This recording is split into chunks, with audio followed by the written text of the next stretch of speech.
coucou, coucou. Eh bien voilà, on est en direct. Je vais même le vérifier d'ailleurs sur mon ordinateur qu'on est bien en direct. Ensemble pour parler d'un sujet qui me tient à cœur. Hop, hop, hop. Est-ce qu'on y est? Oui, je crois bien. Bonjour, bonjour. Alors je vais vous laisser venir parce que je sais que c'est dimanche, 17 h et en plus il fait beau. Et que ce n'est pas toujours une heure épi, mais je suis convaincue que si vous avez envie de voir ce live en replay ou en direct, il tombera au bon moment. Alors, dites-moi un petit peu, je vois qu'il y a du monde. Qu'est-ce qui est là? Dites-moi, des petits pouces, des petits cœurs, s'il vous plaît. Encouragez les gens qui sont là pour causer. Et pour vous parler d'un sujet, j'adore, hein, j'adore ce sujet. Alors, qui est-ce qui est là? Qui est-ce qui me fait un petit coucou? Karim, mais comment vas-tu mon beau? Ça fait longtemps ça, hein? Salut Karim. Alors, qui est-ce que je vois encore? Cédric. Yes. Oh, mais voilà, c'est chouette. Cédric, bonsoir. Alors, vu que je ne mets pas mes lunettes, parce que je trouve que je ne suis pas suffisamment agréable à voir avec mes lunettes, parfois je vois des noms que j'estropie un petit peu, donc vous m'excusez, mais vous pouvez me mettre en gras et en fort que je me suis trompée. Marianne, c'est ça Marianne, coucou Marianne.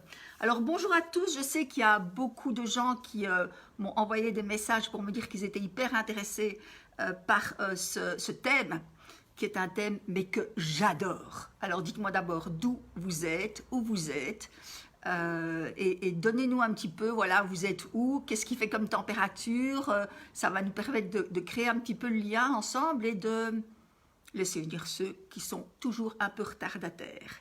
Salut Karim, salut Marianne, salut Cédric, coucou, coucou, coucou, voilà. Alors, c'est vrai que j'ai appelé ceci un tlog, parce qu'il y a les autres qui les appellent un vlog.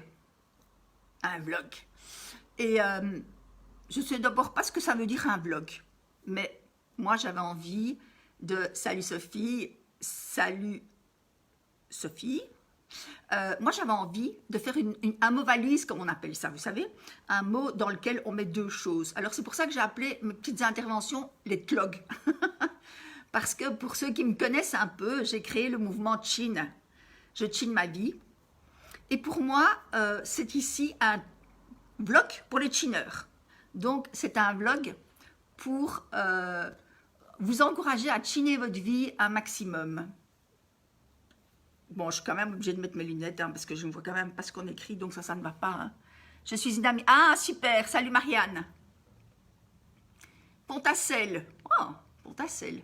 C'est tout près de Charleroi, ma ville de naissance. Enfin, ma ville de... Oui, de naissance. Alors, je vais vous parler aujourd'hui d'un sujet, mais que j'adore. Bruxelles chez toi. Salut Karim.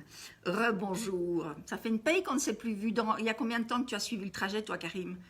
8 ans? Non. Peut-être. Enfin, c'est ce que je dirais, mais dis-moi un petit peu combien de temps, il y a combien de temps que tu as suivi le trajet. Alors, les amis, aujourd'hui, je vais vous parler donc de ce sujet qui me tient à cœur et que j'adore, qui est le trajet, la raison pour laquelle vous pensez que... La raison pour laquelle vous avez un projet, mais vous n'arrivez pas à le mettre en place. Alors que vous savez intérieurement que vous avez vraiment tout en vous. Ah, 6 ans, super. Non, 6 ans? Ah, 9 ans, 8 ans. 3 ans. Je vais quand même mettre mes lunettes pour voir la réponse de Karim. 8 ans, ben oui, c'est bien ce qui me semblait. Donc, alors, je me reconcentre là maintenant, les amis, parce que je veux vraiment vous intéresser, je vais vous donner beaucoup de valeur ajoutée. La raison de ce live, c'est que je voudrais m'adresser aux personnes qui ont un projet à réaliser et ça coince, ça ne se met pas en route. Mais pourquoi est-ce que ça ne se met pas en route? Ou bien les personnes qui ont déjà lancé leur projet et qui sont en train de devoir passer à un niveau supérieur et qui ne passent pas à ce niveau supérieur. Et toutes ces personnes-là sont les personnes avec lesquelles j'aime travailler et avec lesquelles je travaille depuis 32 ans maintenant. Parce que, et j'adore, parce que c'est ce que moi j'appelle les nœuds d'identité, les nœuds, et qui fait que on a tout, oui, objectivement, on a tout pour réussir, pour upgrader son projet, pour le lancer, et pourtant, on ne le fait pas. Et ce que je voudrais vous montrer aujourd'hui, c'est qu'en fait, la raison pour laquelle j'aime travailler avec ce public, c'est qu'il ne faut pas grand-chose pour démêler ces nœuds et pour que ça donne des résultats assez extraordinaires et que même ça fasse des miracles quelque part. Alors, pourquoi est-ce que moi je vais vous parler de ça? Ben oui, c'est vrai, parce qu'il y en a qui ne me connaissent peut-être pas encore. Et donc moi, je suis Brigitte André et ça fait 32 ans que j'ai créé ma société qui est toujours là aujourd'hui et dont l'objectif premier et la mission, c'est effectivement d'aider les personnes à réaliser leur plein potentiel et à le matérialiser dans les différentes sphères de leur vie. Alors, 32 ans, et je peux vous dire que tu attends un miracle? Ben, tu vas en avoir un, Sophie. Je peux vous dire qu'en 32 ans, eh bien, on en voit des choses au niveau économique et au niveau personnel. Alors, c'est vrai que cette société, je l'ai créée en 1988, alors que ma fille était, que j'allais donner naissance à ma première fille.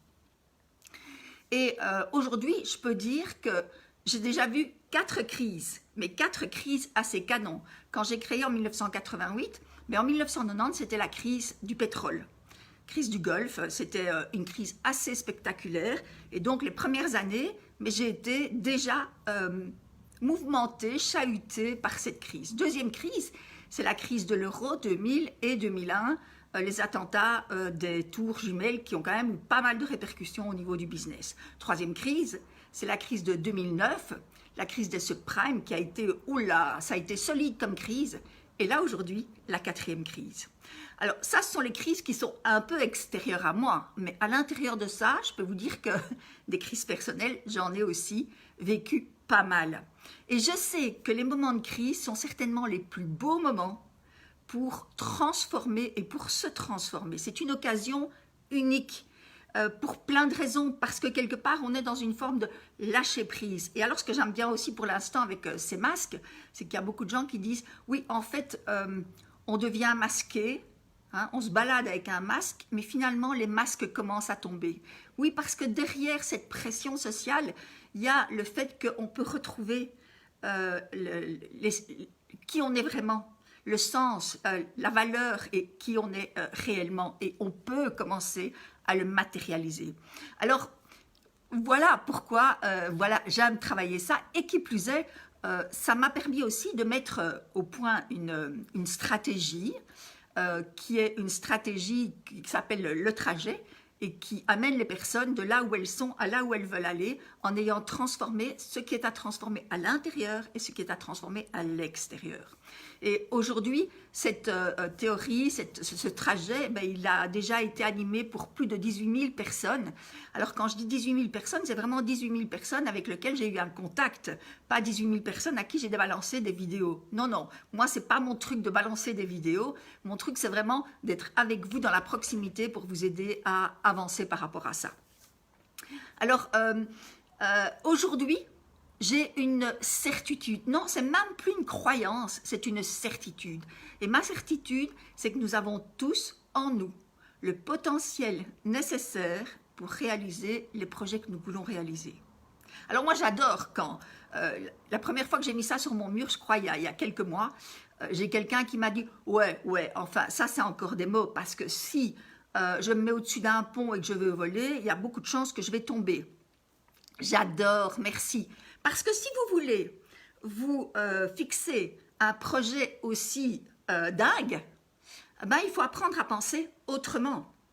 Alors, ce n'est pas réalisable si vous pensez avec la manière habituelle de penser un projet. Si vous voulez un truc dingue, pensez en dehors du box, out of the box. Et je vous dirais qu'il y a des gens qui ont voulu voler. Et c'est grâce à eux qu'on a les avions, qu'on a le deltaplane, qu'on a d'autres choses qui nous permettent justement d'aller au-dessus des airs. Et alors j'ai une autre dame qui me disait, Ouais, mais moi, si je veux être un lion demain, je ne peux pas être un lion. Alors, encore une fois, madame, j'adore cette remarque parce que quand on a des objectifs et des projets farfelus, eh bien, il faut penser autrement. Et je lui disais, ben, écoutez, il y a une dame dont j'ai oublié le nom, mais qui a subi 132 opérations chirurgicales et qui aujourd'hui, effectivement, ressemble à un lion.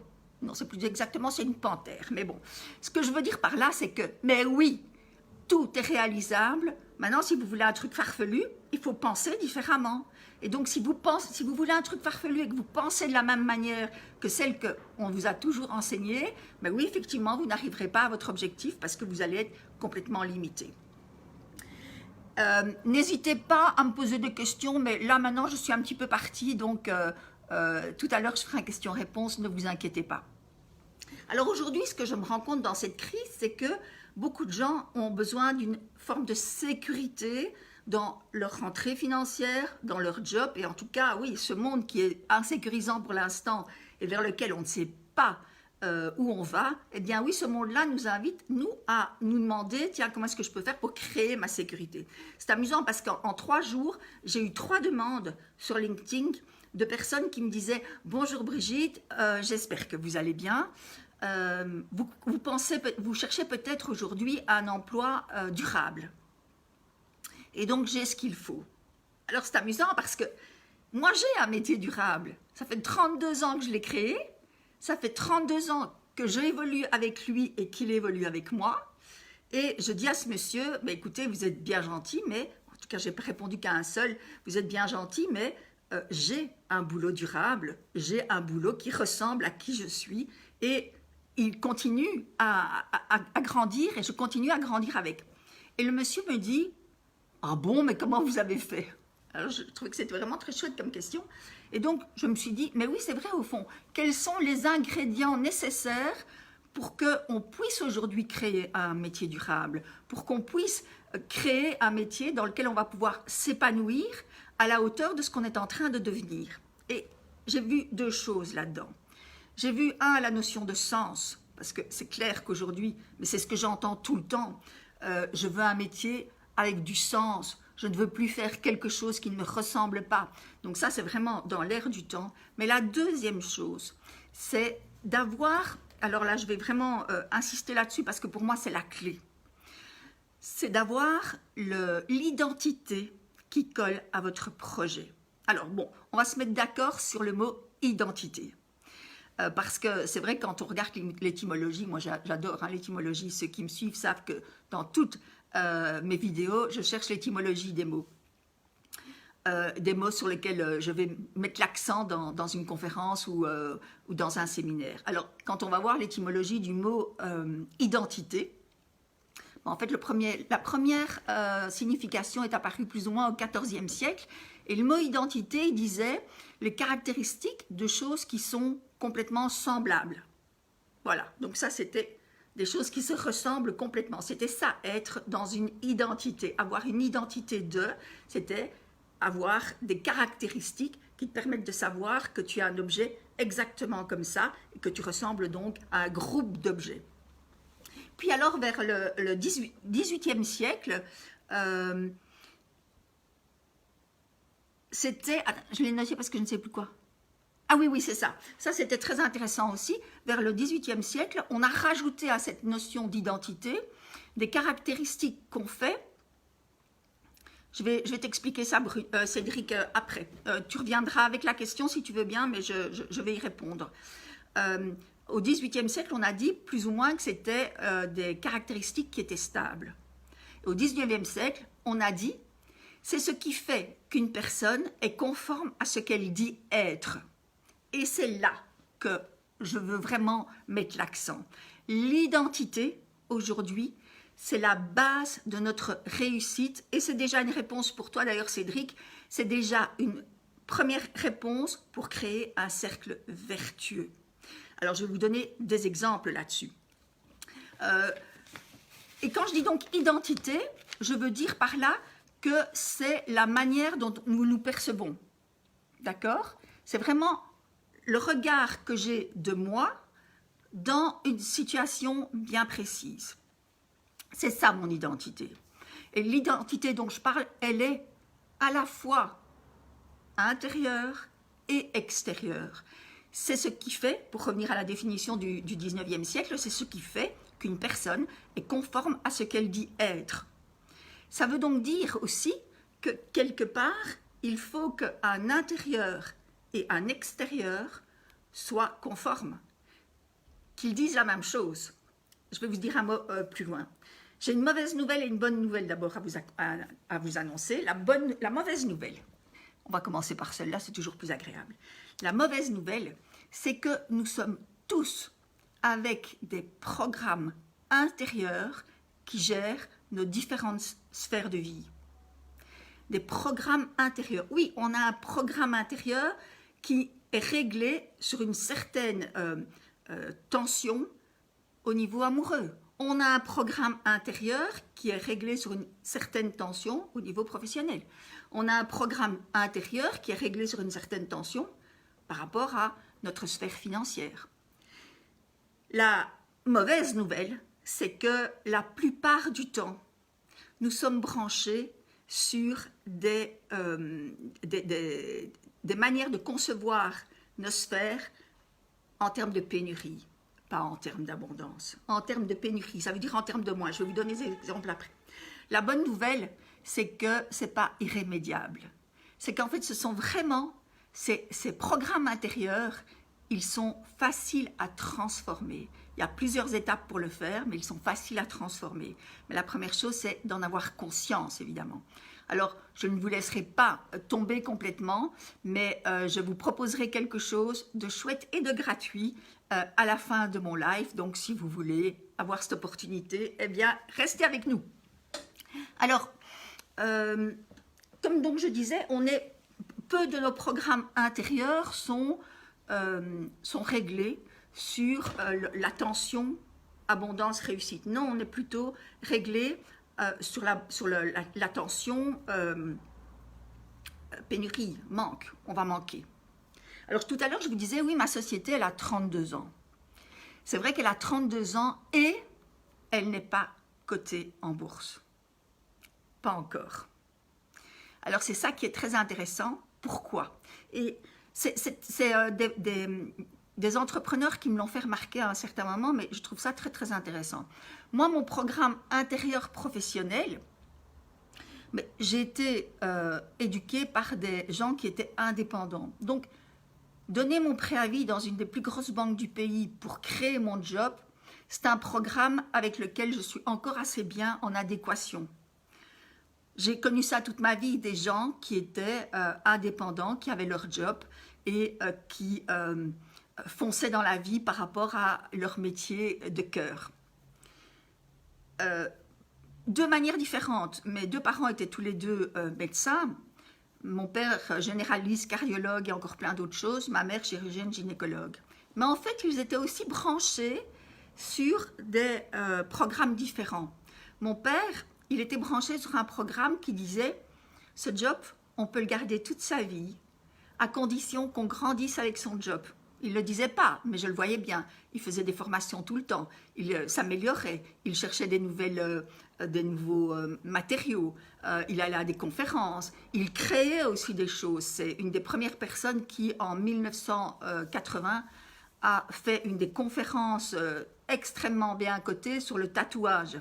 Parce qu'effectivement, comme il était aussi médecin du travail, il avait beaucoup d'ouvriers qui venaient, qui étaient tatoués. Et ça avait une signification pour eux.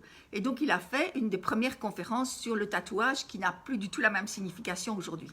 Mais tout ça pour dire que mon père, il était branché sur le secteur, ok, boulot égale évolution personnelle et tu vas garder ce boulot toute ta vie et tu vas être heureux. Ma mère, elle était branchée sur un autre secteur qui était peut-être plus délicat, qui était le secteur qui est « ouais, tu vas pouvoir le garder toute ta vie, mais tu vas t'emmerder à la fin ». Et effectivement, c'est ce qui s'est passé pour elle. Et donc là, c'était intéressant pour moi parce que moi, je pouvais intégrer un ou l'autre des programmes. Mais donc, le fait que j'ai créé en 1988 le job dans lequel je suis encore maintenant, que j'ai créé la société, répond aussi au fait que j'étais programmée pour ça, que j'avais reçu les bons programmes. Et les bons programmes aussi, j'avais en tout cas eu le choix à certains moments, et j'avais choisi le programme qui m'intéressait quelque part, qui est, ouais, le job, tu vas pouvoir le créer, tu vas pouvoir évoluer, et tu vas prendre du plaisir jusqu'à la fin de ta vie. Et c'est ce qui s'est passé pour mon père aussi. Par contre, je n'étais pas du tout branchée sur un programme intérieur financier de réussite. J'avais vu mes parents qui avaient, mais de manière fulgurante, avaient très très bien gagné leur vie très vite. Ils étaient devenus vraiment très riches, même millionnaires. On avait des maisons un petit peu partout dans le monde. Par contre, le programme que j'ai reçu de leur part, le programme intérieur, c'était que l'argent c'est du bluff, c'est pas solide, c'est pas tangible. Ça sert à rien d'investir parce que de toute façon, tu peux tout perdre du jour au lendemain. Ça ne sert à rien d'en gagner parce que de toute façon, il va filer et tu n'en auras jamais assez. Et donc, mon programme, il était extrêmement bien ficelé dans cette dynamique-là, je dirais. C'est-à-dire dans la dynamique du manque de la pénurie. Alors, c'est très intéressant parce que il y a des années où je gagnais mais extrêmement bien ma vie. Et j'ai calculé en fait que 6 années de suite, les années où je gagnais le mieux ma vie, 6 années de suite, et je vais vous expliquer pourquoi après, j'ai eu dans ma société une tuile financière de 30 à 40 000 euros pendant 6 années. Ça fait quand même un fameux pactole. Pourquoi? Ouais, et alors des trucs complètement aberrants. Une des tuiles, c'est qu'on a volé dans des conditions assez particulières et un peu dramatiques ma première voiture que j'achetais avec mon cœur. Je rêvais d'avoir une Mercedes full option et je ne l'ai pas gardée 6 mois. Hein. On l'a volée et je n'ai jamais pu être remboursée. Énorme. Une autre tuile, c'est que j'ai été dénoncée par mon beau-père, qui de toute façon, voilà, bref, aux impôts. Et les impôts sont venus mais éplucher, et même Lizzie est venue éplucher tous mes comptes sur 6 ans. Et donc, j'ai eu un redressement, je crois, de 35 000 euros à l'époque, que je devais payer tout de suite. Et puis, j'ai eu un comptable mais qui m'a complètement arnaqué, moi qui avais une comptabilité normalement qui coûtait 2005, 3 000 euros par an. Ben lui, il a réussi à me facturer 27 000 euros sur l'année. Et c'était impossible, j'ai mis des avocats, c'était impossible de le coincer. Et en plus, il était président de la chambre des comptables, donc c'était un petit peu difficile. Enfin, je ne vais pas vous énumérer les trucs, mais pourquoi? Pourquoi est-ce que ça m'arrivait? Mais ça m'arrivait parce que j'étais réglée et branchée sur un programme financier intérieur créé sur la pénurie. La pénurie, ça peut être « tu n'auras jamais assez », ça peut être aussi « de toute façon, ce que tu auras, tu vas le perdre demain ». Ça peut être l'un ou l'autre. Et donc, comme par hasard, mon identité, et c'est bien de là que je reviens avec la notion d'identité, mon identité, c'était une identité qui était branchée sur la pénurie financière, mon plancher intérieur. Par contre, mon identité professionnelle, elle était branchée sur la réussite et l'abondance. Pour ça que j'ai un patrimoine au niveau professionnel, puisque j'ai écrit des livres, j'ai créé des méthodes, enfin tout ça est là, mais je ne l'ai jamais exprimé de manière, enfin jusqu'à maintenant, j'ai dû changer mon programme, je ne l'ai jamais exprimé de manière à ce que ce soit des investissements qui pouvaient être rentables. Alors, pourquoi? Eh bien parce que ce que je pense et dont je n'ai parfois pas conscience, puisque nos programmes intérieurs, au départ, ils sont complètement inconscients. On les apprend de manière subtile dans notre éducation, par les médias, mais aussi par des traumas que l'on a. Je vous expliquerai en fait les 2 types de programmes intérieurs qu'on peut avoir. Les 2 intensités de programme. Voilà, mes chats sont en train de se battre avec une mouche. Donc voilà pourquoi je suis un petit peu perturbée là tout à coup. Donc qu'est-ce que je dis? Oui, c'est ça. Donc ce que j'ai dans ma tête comme programme, mon identité, la manière dont je conçois moi dans une sphère professionnelle, dans une sphère relationnelle, dans une sphère financière, tout ce bagage avec lequel j'arrive dans la vie, qui en réalité ne m'appartient pas, mais que j'ai pris, que j'ai hérité, c'est un bagage qui va me faire résonner d'une certaine manière. Quand je vous disais que quand j'avais trop d'argent, j'avais des tuiles, c'est parce que quelque part, il y avait toujours quelqu'un pour me prendre cet argent, parce que je raisonnais d'une certaine manière. Donc, mon identité, ce que je pense sur moi dans une sphère, me fait vibrer d'une certaine manière. La manière dont je vibre, ça va mettre en place les actions que je vais poser. Et les actions que je vais poser vont m'apporter des résultats qui sont d'une cohérence avec ce que j'ai comme programme intérieur. C'est fou parce que vraiment, quand on regarde le résultat, et c'est par là qu'il faut commencer d'ailleurs, quand on regarde le résultat et qu'on remonte un petit peu, on se dit « Ok, mais quel est mon programme intérieur ?» Parce que le résultat ne ment pas.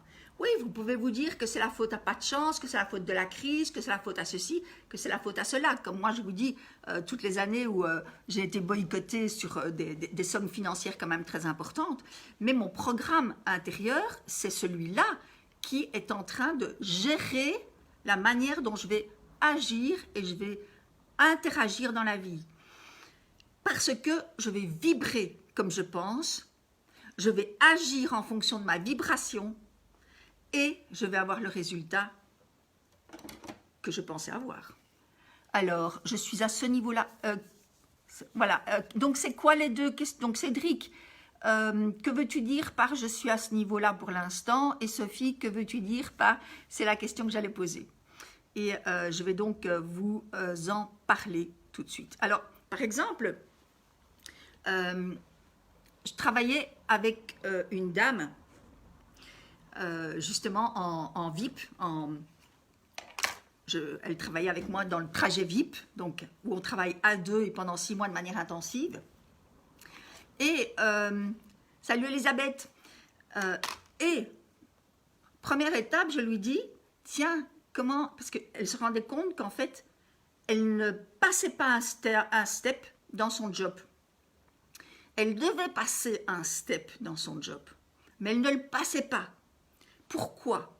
Alors, cette femme, ça faisait 25 ans qu'elle était dans le métier. C'était vraiment quelqu'un de waouh, de balèze, quoi. Et je lui demande de se décrire. Et donc de me dire qui je suis aujourd'hui au niveau professionnel. Et elle me répond quelque chose qui était basique. En fait, une débutante aurait dit la même chose. Je suis capable de gérer des groupes. Voilà, c'était sa définition. Alors qu'elle a 25 ans de bouteille. Et donc je lui dis, en fait, ce que tu me dis, c'est ce que tous les débutants vont dire. Oh, elle me dit, mon Dieu, mais quelle catastrophe! Mais oui, effectivement, c'est là qu'elle a pris conscience. Donc voilà la manière dont je me définis. Et elle était étonnée justement que les gens, quand ils voyaient son site, ils disaient que ça ne reflétait pas qui elle était vraiment et qu'elle n'arrivait pas, elle, à changer son positionnement sur le marché. Donc je vais, voilà, comment puis-je... Hop, donc Cédric dit, je suis dans une vibration, j'ai la croyance, ou quand j'ai quelque chose, on vient me le... Ouais, ok. Mais donc ça, Cédric, il faut retourner justement au trauma ou à la croyance. Je vais parler plus loin un petit peu, et rappelle-le-moi si je ne le fais pas, des deux manières de se créer une croyance qui va nous faire vibrer à un certain rythme. Comment puis-je sortir? Je t'en parlerai après. Comment savoir si je suis programmée, Sophie? Alors, c'est pas toujours facile de le retrouver tout seul, mais en tout cas, le programme, tu vas pouvoir l'identifier à partir du résultat que tu observes aujourd'hui dans une sphère ou dans une autre. Par exemple, j'avais une dame qui venait chez moi et au départ, elle me disait « je ne comprends pas, je tombe toujours sur le même scénario relationnel. Pourtant, c'est pas ça que je veux. Ok, elle m'explique le genre de scénario relationnel, amoureux donc, dans lequel elle trempe en permanence. Et en permanence, en fait, elle construit une relation. Et puis, après 1 an et demi, clac, l'autre interrompt du jour au lendemain, sans donner d'explication, la relation. C'est un programme. C'est pas possible autrement. Ça veut donc dire que quelque part, même si ce n'est pas ça qu'elle veut, même si c'est autre chose qu'elle veut, eh bien, effectivement, elle vibre là-dessus. Elle vibre sur l'angoisse, donc la pénurie, elle vibre sur l'angoisse qu'elle va perdre cette relation. Et quand on a recréé un petit peu le scénario, à partir de 1 an de relation, son comportement change. Et elle devient mais agaçante pour l'autre, parce qu'elle cherche « Ouh, je vais éternuer !» Désolée, je n'ai pas le coronavirus. Mais je dois éternuer, voilà. Bon. Donc oui, elle vibrait donc sur une certaine, inconsciemment, elle vibrait d'une certaine manière. Et elle changeait aussi de comportement, mais sans s'en rendre compte. Parce qu'après 1 an, elle se disait « Oula, ça va bientôt se terminer. Oula, il va peut-être sortir avec quelqu'un d'autre. Ou il va peut-être en avoir marre de moi, etc. » Et donc, elle devenait tellement agrippante que les autres avaient peur et avaient juste envie de s'enfuir, mais très vite. Ah, les amours, oui, Karim, les amours. Mais les amours, ce sont le résultat qu'on a dans nos relations amoureuses. Mais il répond à nos programmes intérieurs, hein. C'est pas un coup de malchance, hein. Une dame qui me disait, en fait, moi, je suis toujours tombée sur des manipulateurs. Mais oui, mais c'est que le programme intérieur est créé comme ça. Et donc, avant de se relancer dans une nouvelle relation, mais il faut changer son programme intérieur. Comme cette personne avec laquelle je travaille en VIP et qui me dit, je dois passer à un niveau supérieur. Et puis à un certain moment, elle me dit, oui, mais comment je vais faire? Non, non, c'est pas la bonne question. C'est pas la bonne question parce que si on essaye de répondre au comment avec l'ancien programme, on va recréer des situations encore pires. Et on va sonner faux, on va plus s'y retrouver, on va vraiment perdre là son identité. Et donc, si on veut changer le résultat, il ne faut pas faire autrement. Non, il faut d'abord penser son identité autrement. Et puis les choses viendront, évidemment, tout simplement, et ça se fera naturellement. Moi, personnellement, quand je vous disais tantôt, je n'ai pas, ma société a 32 ans, mais elle n'est pas encore cotée en bourse. En fait, qui est-ce qui m'a fait prendre conscience de ça? Je vous ai dit, moi, j'avais un programme intérieur qui était, au niveau finance, qui était, l'argent, c'est du bluff. Ce que tu as un jour, tu peux le perdre le lendemain. Ok, donc... Et il ne faut pas trop en avoir, justement, parce que sinon, tu deviens plus celui que tu étais en réalité. Donc ça, c'était vraiment bien un bon programme. Et en fait, j'ai eu la chance, quand j'ai eu 50 ans, d'être appelée par un groupe de 12 entrepreneurs franco-belges, il y avait plus de Français, qui me demandaient de les encadrer pendant 5 jours. 3 ans de suite, je les ai encadrés pendant 5 jours en Suède, dans un endroit qui appartenait à une des entreprises, d'un de ces entrepreneurs. Et un soir, parce qu'on faisait du résidentiel, donc c'était de l'intense et on travaillait sur tous les outils du programme, le trajet, donc je veux dire, et c'était des gens qui avaient la conscience, un petit peu comme tous les gens qui parlent de leur réussite dans le secret, ils avaient la conscience que pour obtenir quelque chose, il faut avoir travaillé son intérieur. Et à un certain moment, ils me disent, il y en a un qui me dit, tu sais, il y a quand même une question que je me pose, c'est que ton programme, il est extraordinaire. Il me dit, franchement, j'en ai vu beaucoup, et on est tous d'accord pour le dire, on en a vu beaucoup des programmes, mais le tien, il est vraiment castard. Et puis il rajoute, et comment ça se fait qu'il n'y a pas plus de monde que ça qui le sait? Alors là, c'était une claque pour moi. Parce que, et comment ça se fait que oui, que c'est pas plus médiatisé, que c'est pas plus visible, que tu n'es pas plus visible, etc. Ouh là là, c'était vraiment une claque pour moi. Je comprenais pas ce qu'il voulait me dire en fait. Je comprenais pas. je ne voyais pas, c'est comme si j'avais vraiment une limite. Je ne voyais pas ce que ça pouvait être d'autre que ce que je vivais déjà maintenant. Et je suis retournée avec ça chez moi, parce que là, waouh, c'était quand même, je ne pouvais pas passer à côté de ce qui m'avait été dit. Et en fait, je me suis rendu compte que j'avais aussi, dans mon programme professionnel, des limites. J'avais aussi des croyances qui étaient complètement limitantes et qui m'empêchaient d'avoir cette expansion.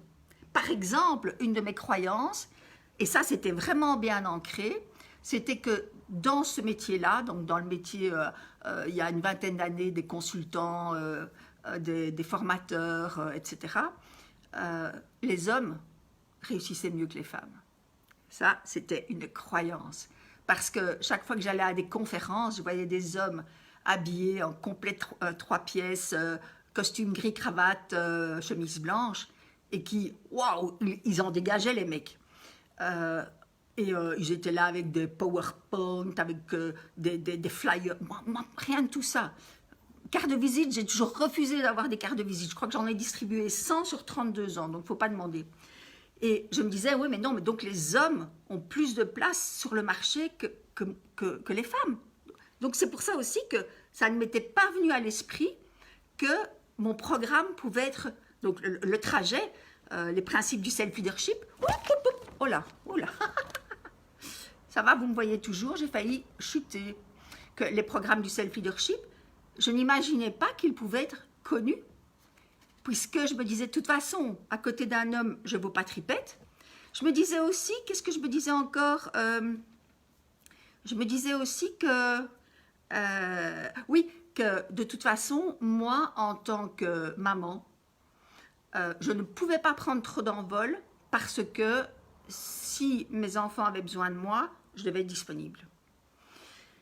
Donc j'avais comme ça toutes des croyances et j'ai dû travailler ces limites pour d'abord ne pas me dire que les hommes, même s'ils sont excellents, ils sont géniaux, ne sont pas mieux que les femmes dans ce domaine-là, même pour me dire aussi que je pouvais, malgré que j'étais maman et que j'étais une maman responsable, avoir des projets professionnels et pouvoir aussi mettre mon business à un niveau supérieur. J'ai vraiment dû travailler là-dessus parce que ce n'était pas dans mon programme intérieur. Je vais regarder s'il y a des questions avant de passer à autre chose. Alors, Brigitte, croyance limitante et environnement limitant. C'est une question ou c'est une affirmation, Bernadette, dis-moi. Salut Paul. Ok, la question que j'allais me poser, ok, j'ai répondu, comment un cercle vertueux. Alors là, Cédric, j'adore ce que tu poses comme question, parce qu'on est vraiment là-dedans. Sophie, si tu attends un miracle, voilà. Alors les miracles, d'abord, je vais vous expliquer comment se crée notre identité. Donc notre identité, dans un domaine, dans une sphère de vie bien précise. Vous pouvez avoir une identité branchée sur l'abondance au niveau de votre santé, mais par contre, avoir une identité branchée sur la pénurie au niveau de vos relations amoureuses. Vous voyez, c'est vraiment sphère par sphère. Et quand on travaille dans le trajet, il y a 7 sphères qu'on analyse. Et dans ces 7 sphères, on voit qu'on a des programmes complètement différents. Et c'est pour ça que le trajet, il est hyper puissant. Le trajet donc, dans lequel je guide les personnes à devenir ce qu'elles sont et à vraiment prendre leur envol, c'est qu'on travaille sur l'intérieur au fur et à mesure pour transformer l'extérieur. Ça ne sert à rien de vouloir changer quelque chose sur une ancienne identité. Vous allez sonner faux, vous allez vous épuiser, vous allez aller au burn-out. D'ailleurs, je vous parlerai de mon burn-out et de la raison pour laquelle, une des raisons pour laquelle j'ai aussi fait ce burn-out, qui était aussi un problème avec mon identité. Alors, affirmation, ok. Ok, alors, comment est-ce qu'elle se crée, notre identité? Il y a 2 manières dont notre identité se crée.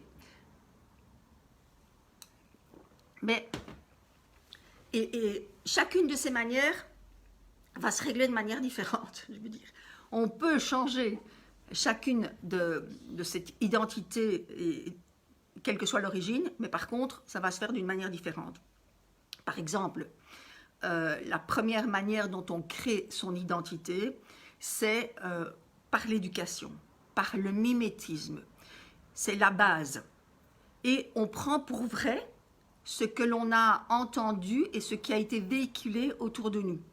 Donc, comme je vous disais, moi j'ai été branchée sur une forme de réussite professionnelle, mais une forme de pénurie financière, une forme de pénurie aussi au niveau amoureux. Donc tout ça, c'était mes programmes de base. Maintenant, je peux en faire ce que je veux. Je peux dire, ah bah oui, ça c'est pour, voilà, moi je n'ai pas de chance. Mais aussi, je sais maintenant comment on peut les changer, parce que notre vie, elle n'est pas limitée. Et donc, la première chose, c'est simplement par les influx extérieurs. Par la manière dont on conçoit ou dont on sent les vibrations qui existent dans notre famille. Par exemple, bah oui, bah non, il n'y a pas de stage cette année-ci parce qu'on n'a pas d'argent. Bah oui, mais toi, tu vas mettre les chaussures de ton frère parce qu'on n'a pas d'argent pour t'en acheter des nouvelles. Ou bien ça peut être à l'inverse, on va t'acheter 3 paires de chaussures d'un coup parce que comme ça, on est sûr que tu en auras pour l'hiver. Et puis, bah, c'est pas grave si tu n'en mets pas. Et, voilà, vous voyez, on est inconsciemment bercé dans certains trucs. C'est exactement ce que je vis, Sophie. Ok, ben alors tu verras après, je vais te proposer quelque chose pour transformer ça. Donc, on peut être donc avec une identité qui a été construite autour de ce que l'on a vu au niveau de notre famille, au niveau de notre société, au niveau de l'école dans laquelle on a été mis. Évidemment, on est dans une école qui nous ressemble aussi, on va rencontrer des gens qui nous ressemblent, et donc on va créer quelque part une identité non seulement de notre famille, mais aussi quelque part de notre caste. Et voilà, on va être imprimé par toute une série de choses qui sont présentes, qui sont véhiculées dans dans les sphères sociales dans lesquelles on est. Ça, c'est un type d'identité créée donc par des influx qui viennent de l'extérieur. Je vais vous dire après comment on peut les transformer. Deuxième type d'identité, c'est une identité, et elles sont plus nombreuses, qui a été créée sur base d'un trauma. Alors, je vais vous expliquer la différence entre les deux. En tout cas, la différence essentielle, c'est que dans le trauma, il y a eu un choc émotionnel, même parfois très très inconscient, parce que moi, quand je travaille là-dessus, je me rends compte que les chocs émotionnels, ils datent parfois de quand on avait 6-7 ans, et ils ont l'air d'être si petits, alors que, bon voilà, un choc émotionnel, c'est un choc émotionnel, et il faut vraiment le prendre en considération. Et je vais vous donner un exemple d'un client qui était venu chez moi, et pour lui, c'était impensable de gagner de l'argent. Il était programmé sur « ça ne sert à rien ». C'était vraiment de « à quoi bon ? À quoi bon ? À quoi bon gagner de l'argent ?» Et ça, je sentais que ce n'était pas quelque chose qui avait été créé par des influx extérieurs de l'éducation, mais non, c'était vraiment basé sur un trauma.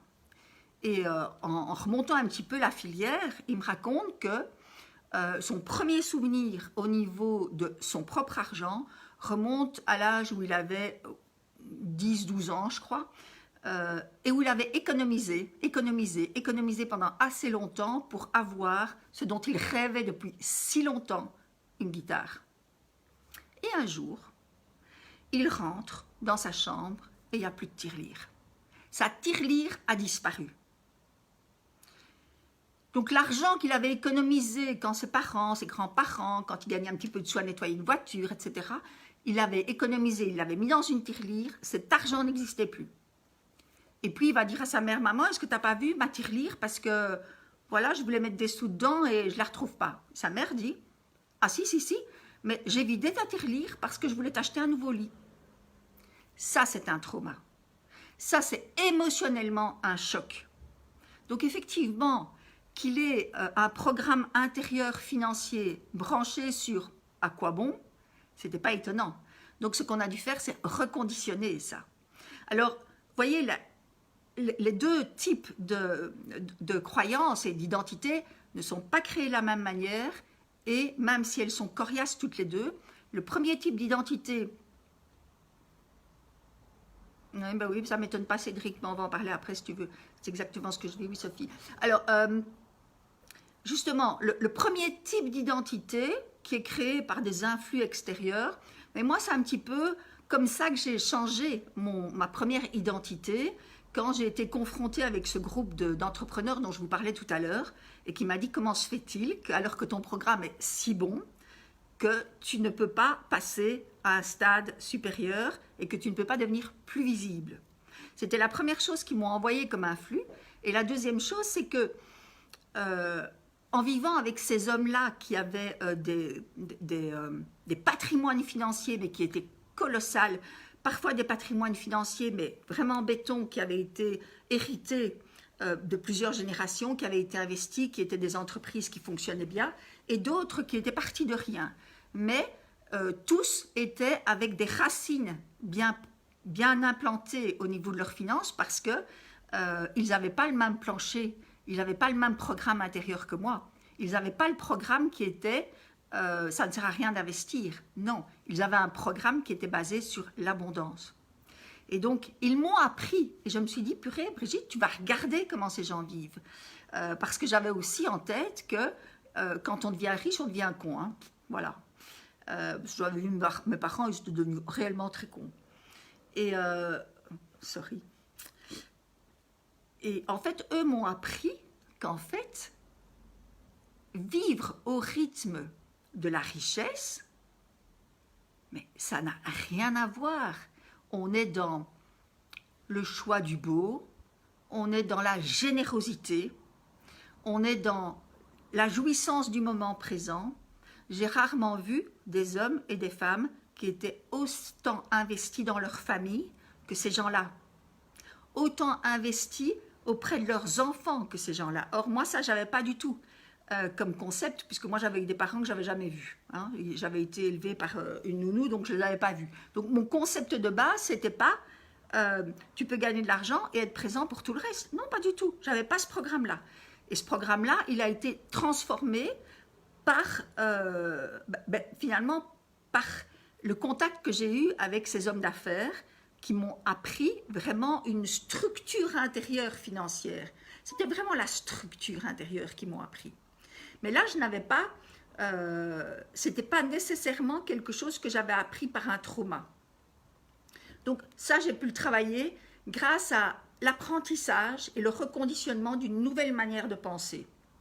Et ça, on peut le faire en lisant des livres, en regardant des vidéos, en s'appliquant à mettre des nouvelles habitudes en place, parce que ce sont les habitudes qui vont créer et générer le changement.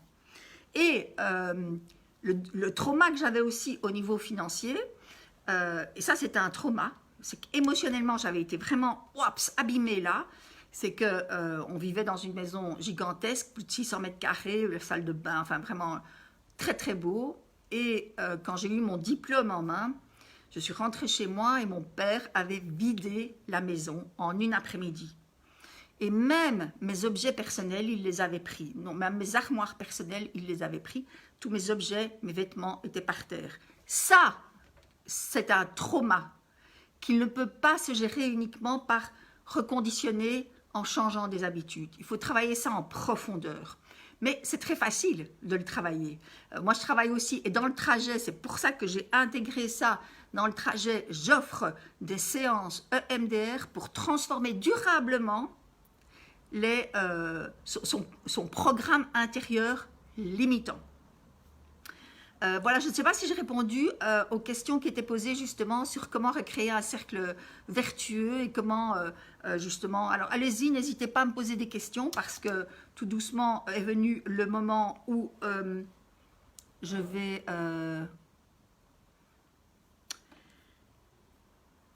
clôturer.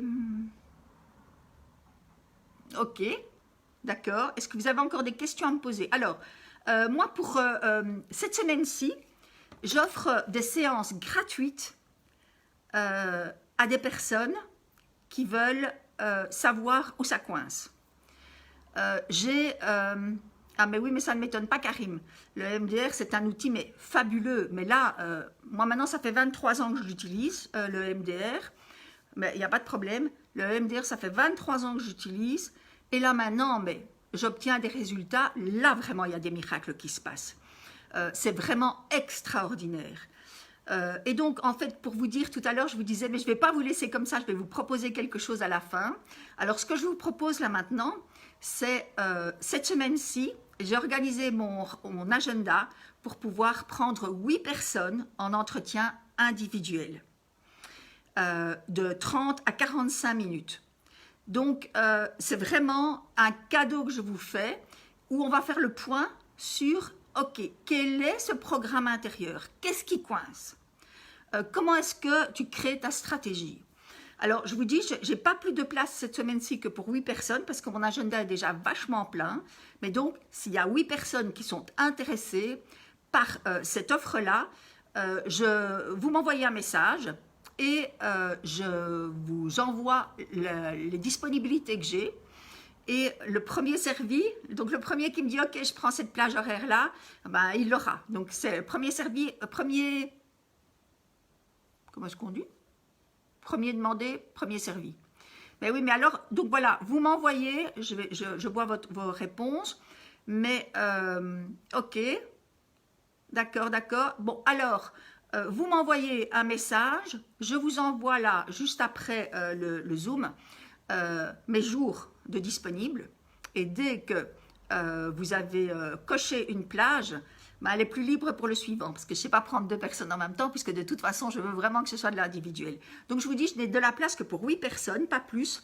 J'ai un agenda full cette semaine-ci, mais je suis convaincue, et je veux rester convaincue, que oui, vous avez déjà le potentiel pour réaliser vos projets les plus fous, les plus dingues. Par contre, ce qui coince, c'est ça. Et c'est même pas la peine de se culpabiliser parce que notre programme intérieur, c'est notre programme intérieur. Et si nous avons envie de dépasser ce programme-là, c'est parce que nous sommes dans cette route pour le dépasser. Donc ça ne sert à rien de se dire « Oh ben merde,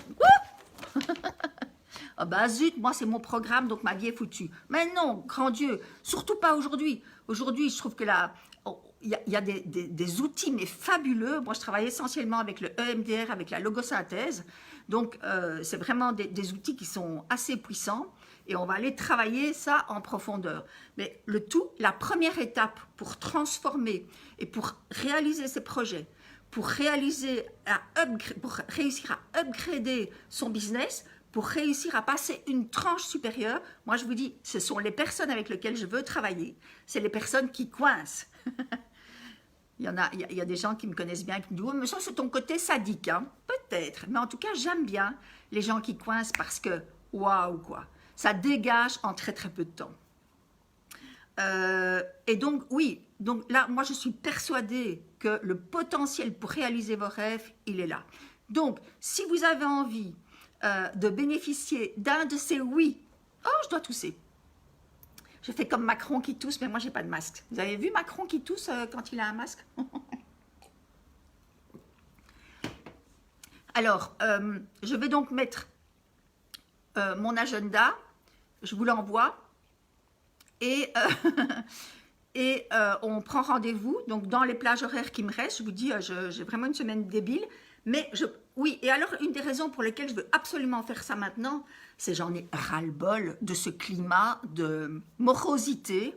Et justement, là, aujourd'hui, je peux le dire, moi, j'ai passé 4 crises financières, j'ai passé 3 crises personnelles, j'ai passé une crise de couple dingue.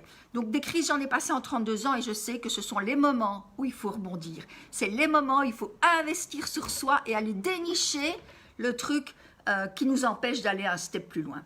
Alors voilà les amis, est-ce que vous avez des questions à me poser pour simplement que je sois plus complète peut-être dans ce que je viens de vous raconter aujourd'hui et j'y réponds bien sûr parce que j'adore.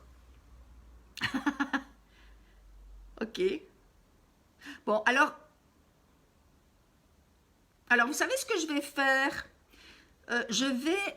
Voilà, vous savez ce que je vais faire? Je vais mettre un... là maintenant, je vais mettre un post avec mes dates disponibles. Le premier qui coche une date, c'est pour lui. D'accord? Donc, vous cochez une date et elle est pour vous, donc pas la peine de cocher 2 fois la même date. Donc, je vais faire ça sous forme de sondage. Hein. Je vais utiliser l'application sondage de Facebook.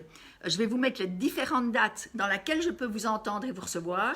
Et vous me dites lesquelles vous arrangent.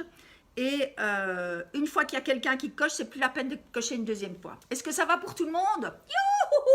Super. Alors les amis, des questions?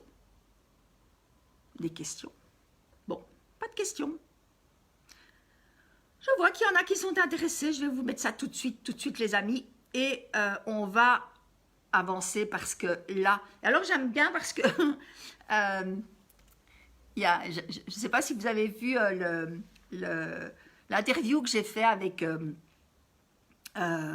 Karine, qui parlait justement de l'entretien, de l'accompagnement VIP avec lequel elle avait fonctionné, avec moi. Et elle me disait, en fait, quand tu m'as eu au téléphone la première fois, et je te dis, mais je voudrais bien essayer. Et je lui ai répondu, ah non, mais avec moi, on n'essaye pas. Elle m'a dit que ça lui avait vraiment fait peur, mais qu'en fait, elle comprenait très bien pourquoi j'avais dit ça, parce que quand je suis avec vous, je ne vous lâche pas. Et c'est normal que vous lâchiez à certains moments dans un processus d'évolution. Mais moi, je ne vous lâche pas. C'est mon rôle, c'est de ne pas vous lâcher parce que je sais aujourd'hui que ce potentiel, vous l'avez déjà. Zut, comment on fait, Christine? Eh bien, comment on fait? Oui, j'ai encore des places, Bernadette, on peut en parler. Oui, parce qu'en fait, j'ai changé la date du trajet parce que je vais être grand-mère. Et donc, je voulais être disponible. Et donc, j'ai dû changer la date et pour certaines personnes, ça a été converti en entretien VIP. Donc, oui, j'ai encore des places. Et pour les personnes qui ont déjà suivi le trajet, j'offre une belle réduction.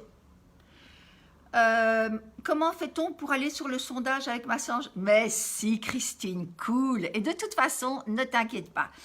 On trouvera toujours, parce que normalement, entre minuit et 2 h du matin, en général, j'ai un petit peu de temps. Non, je rigole.